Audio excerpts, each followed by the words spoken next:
భజన కార్యక్రమం ఆగకుండా ప్రతి శనివారం ఈ దేవాలయంలో 80 నుంచి 100 మంది భక్తులు వచ్చి అన్నదాన కార్యక్రమాలు కూడా బ్రహ్మాండంగా నిర్వహిస్తున్నారని తెలియజేసుకుంటున్నాను.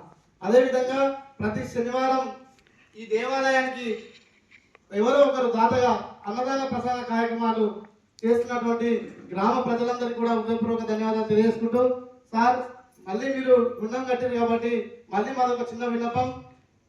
అయ్యప్ప స్వాములు అయినప్పుడు ఇది మొత్తం కురుస్తుంది సార్, ఈ నుంచి అక్కడి వరకు వాళ్ళు ఉండడానికి కూడా ఇక్కడ చాలా ఇబ్బందిగా ఉంది. అదేవిధంగా శివస్వాములు కూడా ఉన్నారు కాబట్టి మీరు అతి త్వరగా ఇదొక్కటి కంప్లీట్ చేస్తే బాగుంటుందని చిన్న విన్నపాన్ని కోరుకుంటున్నాం.